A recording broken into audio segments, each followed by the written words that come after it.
Afghan security forces surrounded gunmen who stormed the facility for trainee midwives in the eastern city of Jalalabad following an attack that began with multiple explosions after a battle lasting several hours, which sent clouds of black smoke spiraling into the sky. All the attackers were killed by security forces.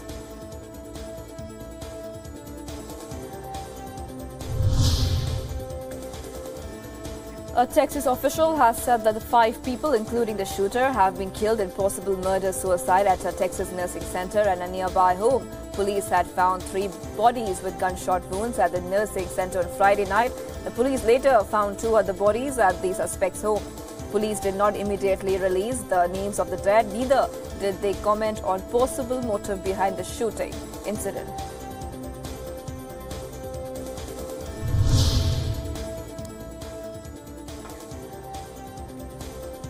Thousands of Nicaraguans marched through their capital in a show of support for the country's bishops, whom President Daniel Ortega has accused of aiding an attempted coup against him. The march was another display of popular opposition to Ortega, who has been facing backlash from large sections of the country's population after a brutal 3-month crackdown on anti-government protests in which more than 300 people have been killed.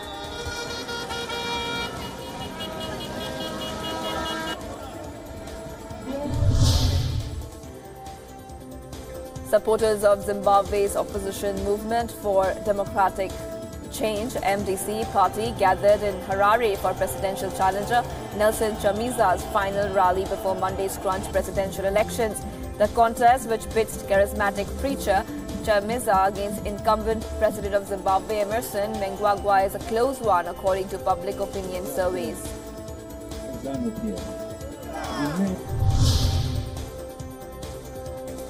Cambodia elections goes to polls today and all necessary arrangements are in place. Country's prime minister is set to be re-elected in what is being slammed by critics as sham elections. Although there are 9 parties in the opposition, Prime Minister Hun Sen's long-ruling Cambodian ruling party is expected to clinch a one-sided victory. Human Rights Watch group, however, has called the elections not genuine, while United Nations too has questioned its validity.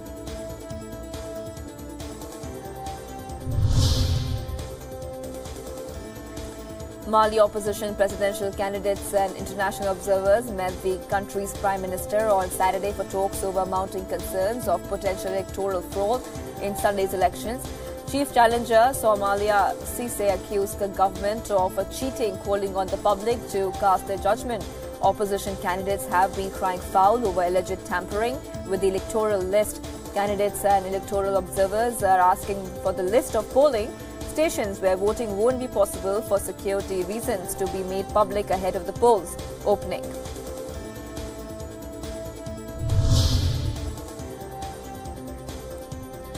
Barcelona taxi drivers continued their indefinite strike against ride-hailing and car-sharing services such as Uber and Cabify.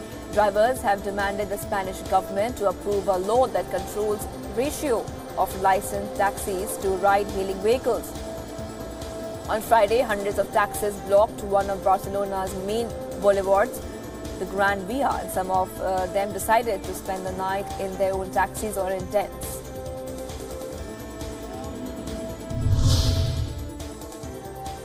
An Egyptian court said it would transfer the cases of 75 people accused of security-related offences, including senior Muslim Brotherhood figures, to Egypt's top religious authority to decide whether they should be sentenced to death.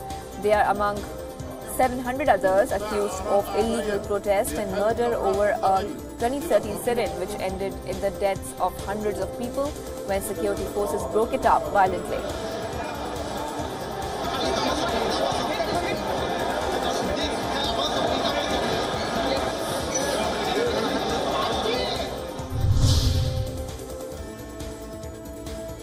South African President Cyril Ramaphosa said that BRICS leaders have agreed to cooperate in the 4th Industrial Revolution, stressing the group is not a talk shop.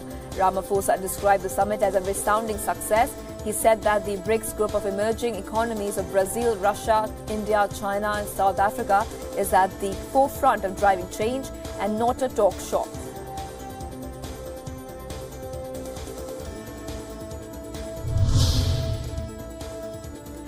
Pope Francis accepted the resignation of Cardinal Theodore McCarrick, one of the U.S. Catholic Church's most prominent figures, who has been at the center of a widening sexual abuse scandal.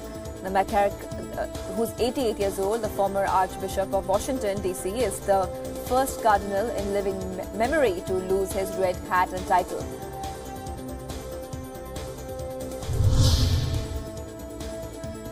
At least 5 people were killed and 2 injured in a gunfight between police and hitmen in the Mexican beach resort of Cancun on Friday. Details on the location of the gunfight were sketchy. The state government said it occurred in a private space, but local media reported it occurred at a small restaurant where police activity, bullet holes and bloodstains were seen.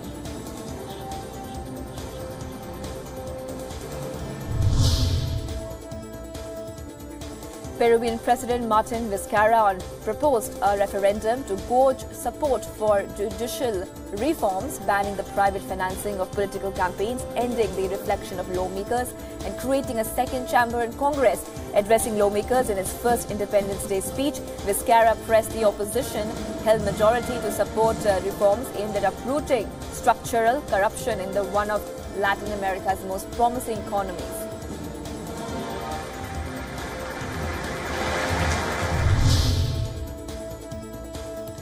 Former Catalan leader Carles Puigdemont was welcomed in Waterloo upon his return from Germany to Belgium after Spain failed to extradite him on charges of rebellion. A welcome ceremony was held for Puigdemont, attended by Catalan President Quim Torra and politicians who had also left Catalonia. Speaking from the balcony of his home, Puigdemont called for the release of all imprisoned Catalan figures. A few hundred supporters had gathered to hear the former leader speak.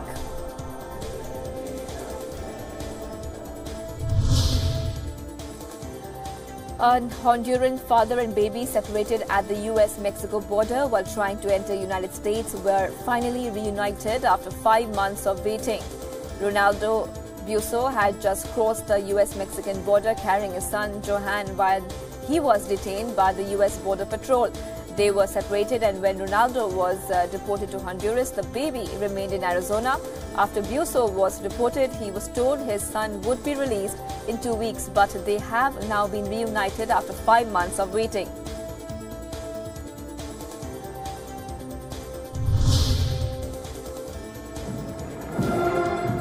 U.S. Agriculture Secretary Sonny Perdue said U.S. farmers could receive cash payments from a planned $12 billion aid package as soon as late September, warning that the program will not make tariff-hit farmers whole.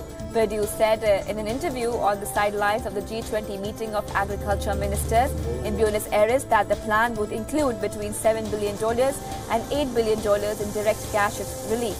U.S. growers are expected to make an $11 billion hit due to retaliatory tariffs after Washington placed duties on Chinese goods.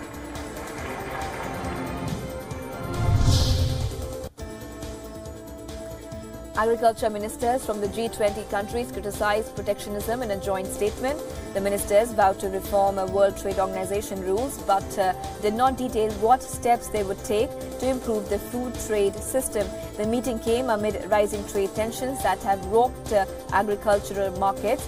China and other top U.S. trade partners have placed retaliatory tariffs on American farmers after the Trump administration put duties on Chinese goods as well as steel and aluminium from the European Union, Canada and Mexico.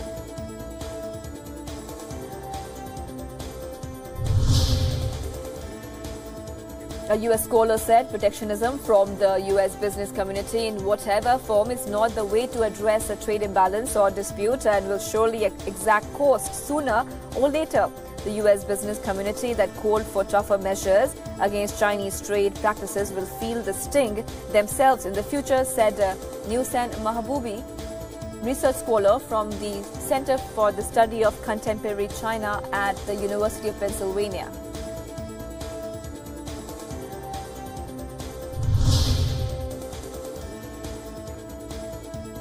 At least 60 people have died in northern Indian state of Uttar Pradesh due to floods triggered by heavy rains and lightning. Thousands have been affected by floods that have submerged many areas and caused severe water logging, disrupting normal life. Authorities have said that besides 60 human deaths, 52 people have been injured due to heavy rains, lightning and flooding that has thrown normal life out of gear since Thursday.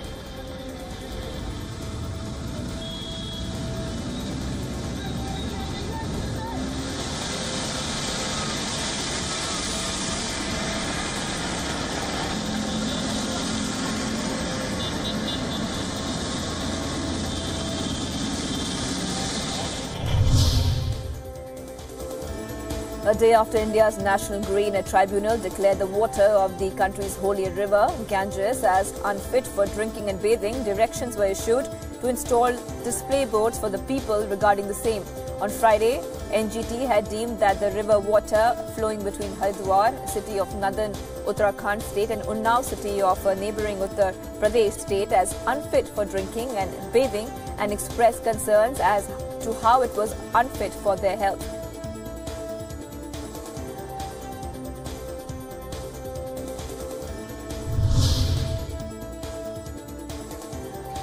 Britain's recent heatwave caused a cascade of travel disruptions yesterday, despite temperatures dropping considerably after overnight storms.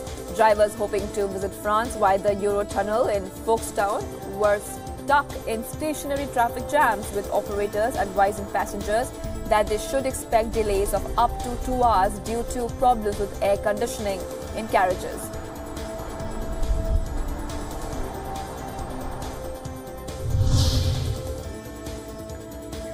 Greek rescue divers combed the sea off the eastern Athens coast in an effort to find any more missing victims of a deadly wildfire. Volunteer free divers joined by Red Cross lifeguards searched above and below the waters of rocky coastline after many had fled to the sea to escape.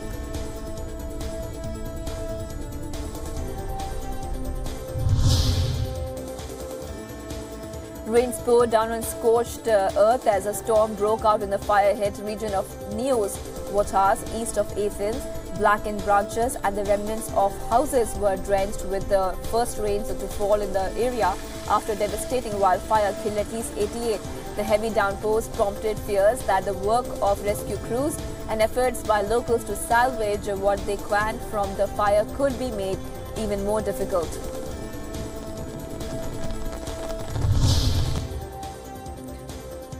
17 people went missing as wildfires in Northern California spread after killing 2 firefighters and destroying hundreds of homes.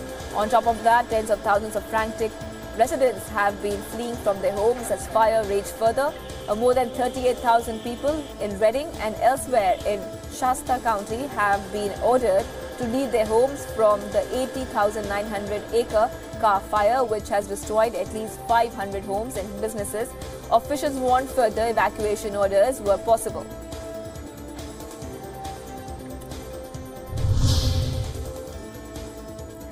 Health conditions of former Chief Minister of India, Southern Tamil Nadu state and one of the country's oldest active politicians, M. Karunanidhi, is said to be stable now. The former 5-time Chief Minister of Tamil Nadu's blood pressure was reportedly fluctuating, according to local media reports. The 94-year-old DMK leader was rushed to a hospital on Saturday. Several political heads and party members, including state's Deputy Chief Minister O. Paneerselvam, visited the poet-turned-politician earlier.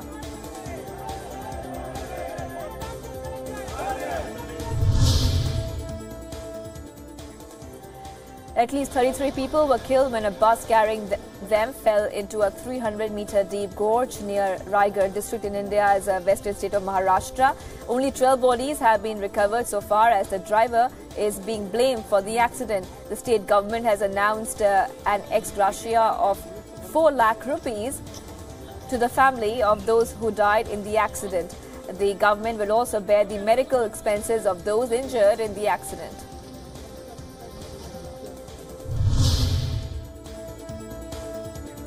A 4-year-old Indian chess prodigy in northern Chandigarh city, who just clinched second place in an under-7 national chess championship, is being touted to bring home international titles in the near future. The young champion Sanvi Agarwal just secured second position with 4 points in the under-5 category at the 32nd National Under-7 Open Girls Chess Championship, making herself eligible for the Asian Youth 6 Chess Championship to be held in 2019.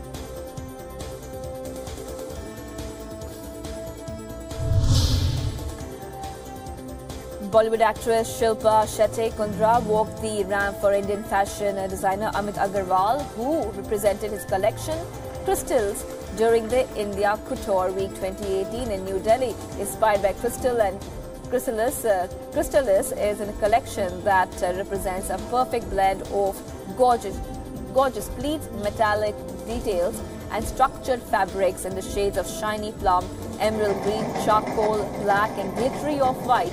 Kundra dressed in shiny plum-coloured edgy dress at the ramp on fire. The shimmery sari was gorgeously paired with a halter neck beaded blouse, making her overall look breathtaking.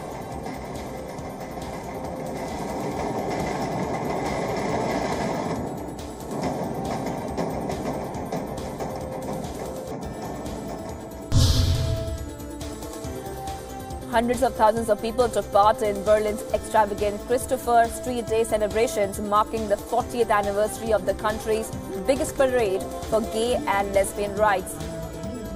The German capital streets overflowed with color and music, from costumes to banners and signs. The annual event is not only a giant street party but is also aimed at promoting gay and lesbian rights.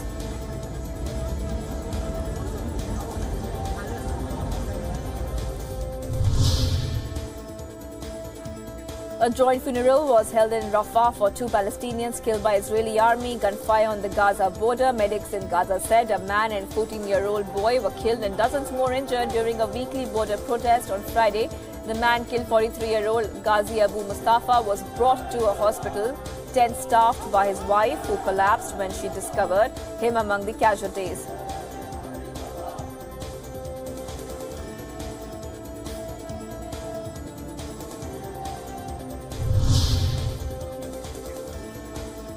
Ukrainian President Petro Poroshenko joined thousands on the streets of Kyiv on Saturday to mark the anniversary of the start of the conversion of Ukrainians to Christianity.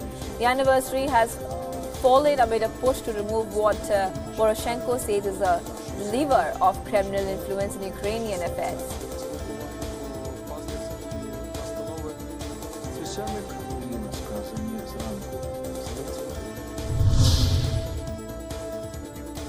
Russian President Vladimir Putin attended a ceremony marking the anniversary of the baptism of Rus. Leader of the medieval Kievan Rus, Prince Vladimir, converted to Christianity over a millennia ago and adopted it for his state, the capital of which was Kiev. Kievan Rus is seen as the precursor to modern-day Russia, Ukraine and Belarus. Head of the Russian Orthodox Church, Patriarch Kirill, held a special ceremony in Moscow to mark the religious celebrations.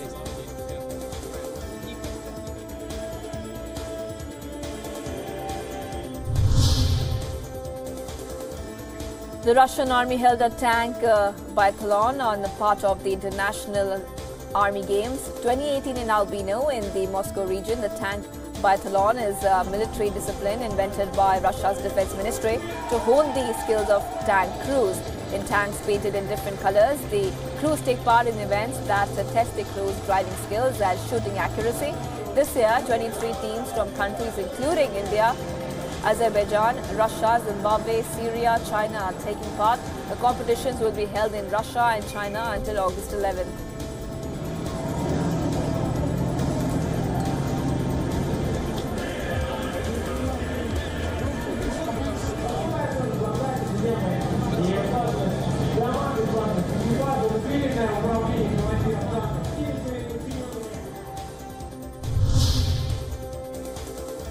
U.S. Army Europe soldiers met with local city officials and members of the community in Georgia's Gori ahead of NATO-LED military exercises. A convoy of military vehicles traveled through Georgia's Goria region, headed to Vaziani military base to participate in NATO-LED military exercises known as Nobel Partner 2018. This is the 4th time that Georgia has held this kind of military exercise.